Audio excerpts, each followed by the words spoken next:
Hi, welcome to the video. Make sure to like and subscribe if you enjoy, and comment your thoughts and opinions on the stories. Let's get started. Am I the antagonist for not letting my mom be a grandma? So I just had a baby and my mother is very excited to have him over when he gets older, and she talks non-stop about it. Which frankly I wouldn't have a problem with except for one thing. She is a habitual chain smoker. She smokes in her car like nobody's business. She has a 3-season room with glass windows that she smokes inside of. So essentially a part of the inside of her house. To this day I have never touched nicotine in my life because the smell of cigarettes makes me sick. It disgusted me as a child that she would smoke with me in the car, and when it asked for her to stop she'd just say that she's the parent and she gets to do what she wants. We don't let her do this at our house. If she flies in she only smokes outside, and I isn't allowed to smoke in our car, which she begrudgingly obeys. I don't want my child to visit and be surrounded by second and third hand smoke. When I told her this, she got very offended and she told me I was depriving her of being a grandmother. I truly don't think I'm the asshole, but my husband thinks she's right and that it would be nice to maybe have a break during the summer and for him to spend time with her. Now for the top comments.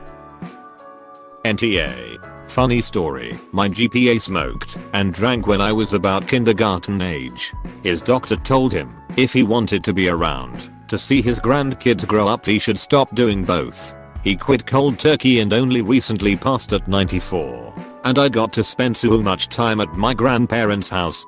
That's awesome. NTA. Your mother is denying herself the right to be a grandmother due to her life choices. It's okay for her to smoke, but it's also okay for others to make their own life choices about whether or not it affects them or not. Your job as a mother is to protect your child. This is paramount, non-negotiable and a deal breaker. That your own mother does not understand this and worse, is blame shifting her choices into you is unacceptable.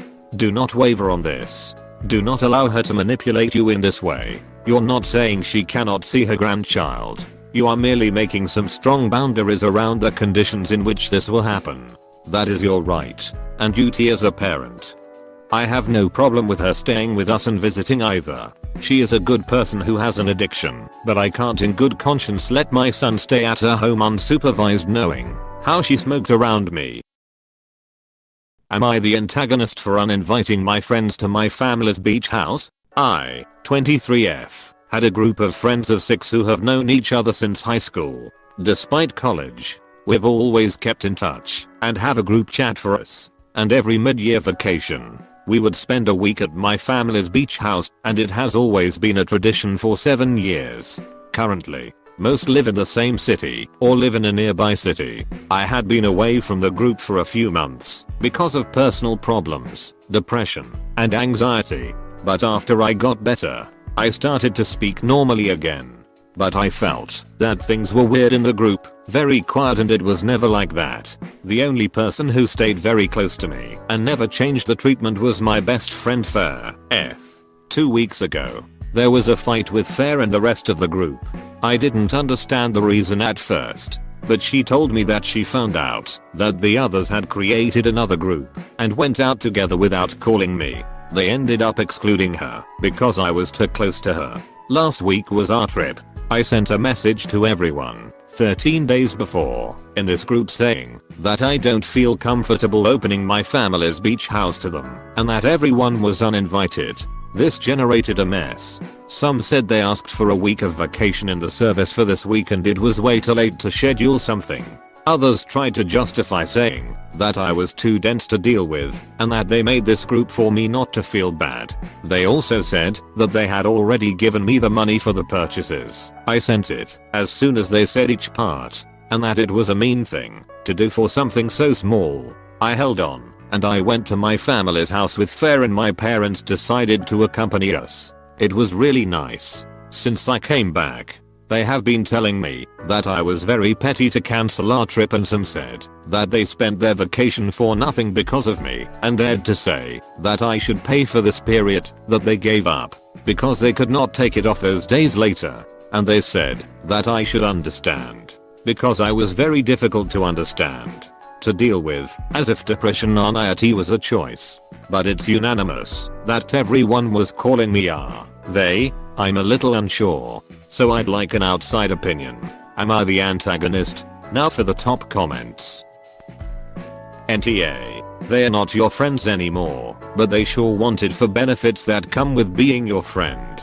Treasure Fair. She seems like a real one, and I hope you're doing a lot better now. I'm sorry that you've been struggling. Chin up. Sometimes these moments in life can be used as a good decluttering of things and people that no longer serve a positive purpose in your life. NTA. They don't get to exclude you from the group and still enjoy the benefits of the beach house. You owe them nothing, but they owe you an apology. I'd wish them well and block all of them. NTA. So you're not good enough to be included in their activities, but when it comes to a free place to stay at the beach, you're suddenly their bestie. Yeah. This isn't something small. This is a serious betrayal. I would feel so used if I was in your shoes. I'm so sorry. Am I the antagonist for not defending my wife to our kids? Both of my daughters, 8 and 4, have been opening up to me lately about their feelings towards their mom. I'm being inquisitive, but not dismissing them. She's upset by this and thinks I'm validating them when I should be talking her up and reminding them of all her good qualities when they tell me things. 2 weeks ago she accused me of favoritism with the oldest. Nothing like that was happening. The youngest wanted more of mom, not less of me. I figured it might be a phase and just spent time bonding with the oldest. I've noticed both kids have to act out to get any attention from her. My wife will step in when the kids are fighting to break it up, but won't play with them. She says moms don't play with kids. Dads do. The oldest feels like she's always to blame and has said a few times, in tears, that she feels like she's the only one getting yelled at. After the comments about favoritism, I felt bad and tried to spend quality time with both of the girls. We bonded a lot and the youngest became really attached to me. We did normal things but nothing crazy. The wife has gone out for drinks with friends a couple nights and left the kids alone with me. Both times letting me know her plans the day if. I didn't complain or ask her to not go out. Just made the most of it and had fun with the kids. But tonight all hell broke loose. Neither daughter said goodbye to her or wanted a hug before school. When I got home from work they wanted to play outside. We spent 45 minutes in the backyard playing with the volleyball. My oldest made a comment that she only has one parent, which took me by surprise. I asked what she meant, and it's because her mom isn't present enough in the house. She smokes a lot of weed, but the 8 years old doesn't know that. She just knows mom is downstairs, and she's not allowed to go down there to see her. It's been this way for years now despite my complaints and how much money it costs us. The wife takes me time breaks she feels entitled to for 15-20 minutes before work and again for maybe a half hour after work. She also sleeps in until 9 AM on the weekends while I'm up with the kids from 7 AM alone. The 8 years old spoke from her heart, I believe, but my wife accused me of turning the kids against her. She tried giving them a bath tonight and they didn't want her to. That's when she made the accusation. It turned into an argument. I was trying to bathe the kids. She kept the argument going in the bathroom in front of them. Both kids crying in the tub asking her to stop. She asked the kids if they want her to move out because apparently she's so mean. Started crying. Yelled at me for not backing her up. Then left for a few hours while I gave the kids dinner and put them to bed alone. She came home and went to bed without saying a word to them or me. Am I the asshole for not defending her when the 8 years old made the comment about not having a good mom because she's not around or attentive enough? Now for the top comments.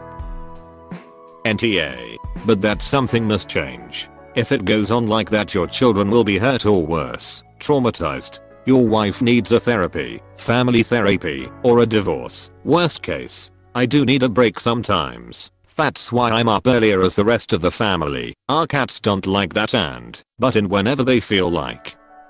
But my child is 16 now and don't need my time that much anymore. NTA. You need family therapy. NTA. Based on this discretion alone the family dynamics are very dysfunctional. Your wife's behavior will absolutely cause long-lasting harm to the children. She's not home with them. She works full time as an elementary school teacher. This is happening mornings, nights, and weekends. I'm usually home to fight back, but she's been abusive to me in the past, and I had a hard time coping. The past 6 MOs of therapy have given me an understanding of what is happening and tools to help, but she's getting worse lately, not better. I know it's time to separate. I'm working on it. There's nobody to take me in with it without the kids, and I have no money to rent anything. The rents where I live are more than mortgages. We own a home together. I'm going to ask her to move in with a friend tomorrow.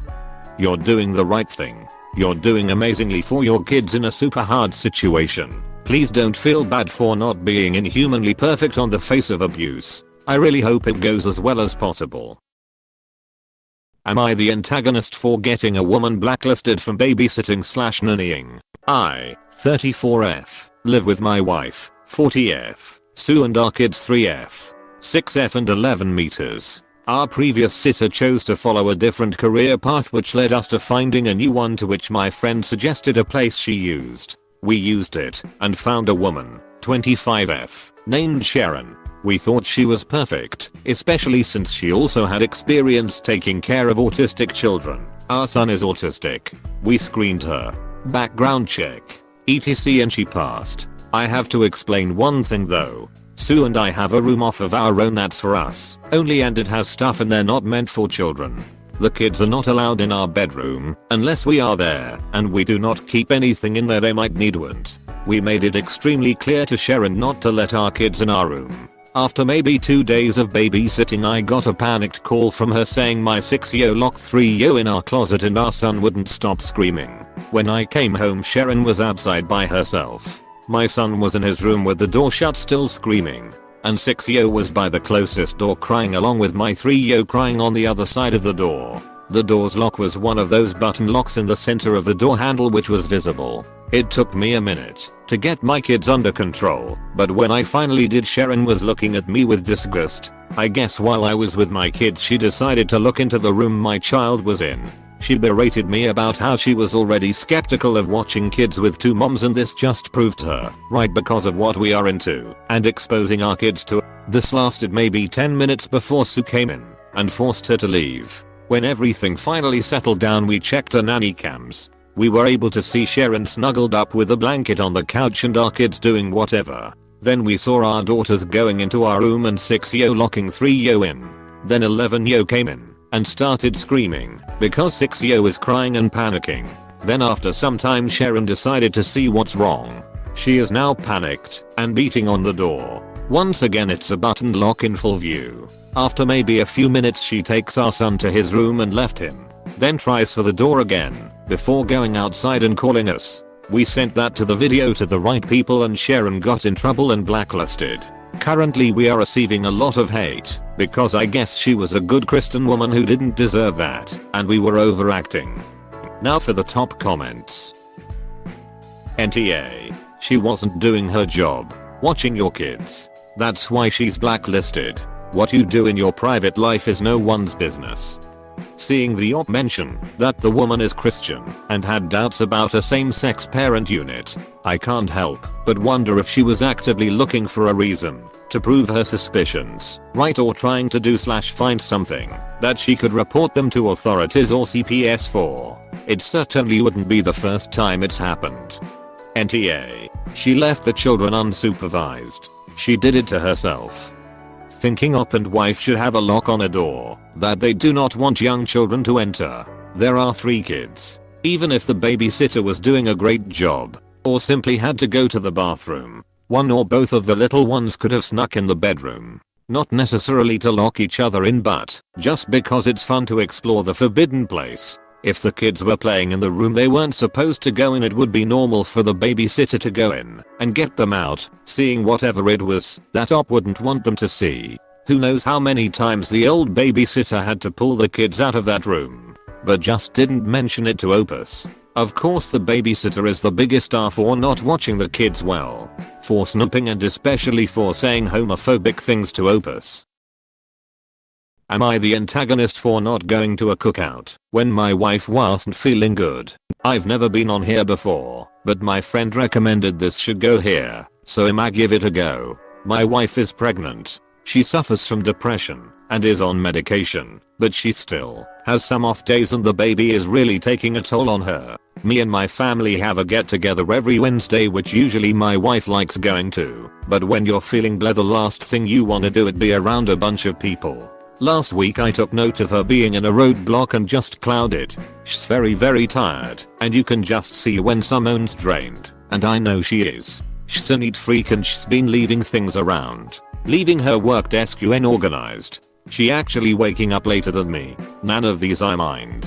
Really, I prefer it, because then I know when things are heading south, as she has a hard time communicating her feelings. I told my family I might not make it last week. Throughout the week she was still clearly mentally drained and tired after all of my attempts to uplift her spirits. I don't want to berate her with a bunch of people being all touchy and high energy, then her being forced to put on a smile because she would, and then after that she'll be exhausted mentally and physically, and I just saw this going bad quick. Yesterday was the day of the cookout, and I was going to go after work and pick up my wife, but I came back home to my wife still in the same spot I saw her this morning, sleeping. I saw a very big red flag here, as staying in bed all day is something she doesn't like very much and hates when I do it myself. I messaged my family saying I wasn't going to make it, but I'll try to be there next Sunday. I decided to just join my wife in bed, cuddle silently and just offer silent emotional support and company, and we really did nothing but watch movies and shower until the next morning, which to mine and her delight she was out of bed before me and back to her regular routine. I'm glad some downtime gave her some encouragement, but I opened my phone to multiple missed calls, voicemails and messages from my family. I mean really text after text, call after call asking why I wasn't there. I told them I probably wasn't coming a week before then, assured it before it started. I called my mom and she was literally yelling at me asking why I wasn't there, to which I explained the situation and she just replied, that's not an excuse to not come see your family. I come every weekend. My dad said that I was incredibly rude for not showing up and I could have left my wife. I know a lot of people struggle with depression. While I don't have it myself, I try to understand from my wife's perspective as best as possible. And I feel like as a husband I did the right thing. I'm honest to God, confused as to how I did something wrong here. Am I missing something? Now for the top comments. Definitely not the a-hole. Your family are though. You showed support and care when your wife needed it, and they have shown how they do not care about your wife or the baby. It's actually pretty unbelievable. It's not like this was a major family event, and even if it was, op would still be justified. It was just a weekly family gathering. I don't understand why they're all freaking out so much. NTA. Good on you for taking your wife's depression seriously. You're acting as a necessary shield between her and things that will make her worse, and you might get shit for that now and then. Just keep up the good work. And set this boundary with your family now, BCS. Once the baby comes, there will be weeks when you both are too exhausted to socialize like this, and it sounds like they are the type to tell you to suck it up and bring their grandbaby over anyway. Talk to your wife now. Decide together on your family boundaries around this and anything else you know they are going to be too much about, like dropping in uninvited etc, and have a convo with your family now. Doesn't sound like it will be fun, but definitely necessary. And please, going forward, stop giving them reasons. That gives them wiggle room to argue and could sway them to blaming your wife. Neither of you deserve this treatment, not the a-hole. Am I the antagonist for not watching my sister's baby so she could take a shower? My 19F sister, 25, had her first baby a few weeks ago. My mom sometimes went over to her house to help out, and my sister would sometimes come over while her husband was at work. The other day, she came over, and our mom was out doing some grocery shopping. She put the baby down to sleep and asked me to keep an eye on her so she could take a quick shower. I told her that wasn't my responsibility, and she told me that I didn't have to stay with the baby, but only check on them in case they were awake. I told her that she can wait till mom came home to shower, and reminded her that she chose to have a baby, not me. She got upset and left to go check on her baby again. My mom came home and went to check on my sister. She later got mad at me asking why I didn't just help my sister this one time. I told her it wasn't my responsibility and she can't expect me to take care of someone else's baby. Now for the top comments. Info, are you being fucking serious right now? AITA, you're the a-hole for the bot. Op sounds like they got their rules for life from this subreddit. Thankfully they're sane responses this time. But Reddit is usually so weird about stuff like this. Like yeah, they chose to have a baby, and it's their responsibility, but you can be a decent human sometimes, and do stuff you don't need to do. I fully believe Op came on here expecting to be totally validated. If I had a nickel for every time someone on this sub said that a parent made the choice to have a child so nobody ever has to help them ever, well I could afford to fill up my gas tank. Even in this economy, it's a Vespa. While you are correct that the baby is not your responsibility, you come across as a totally self-indulgent, self-important, unless your sister has been a total bitch to you your entire life, doing nothing with you or for you, never a favor, never a nice thing, then you have zero reason to not do her a very small favor and listen for her baby while she took a shower, not while she went to work, or shopping, or a nappy shower. Plus, it took more effort for the refusal than to just say okay, the baby is asleep. If it wakes up, knock on the bathroom door and tell the sister. It's not like she's asking you to be a wet nurse or something. It took more effort on top of that to create a throwaway Reddit account then write a post about it.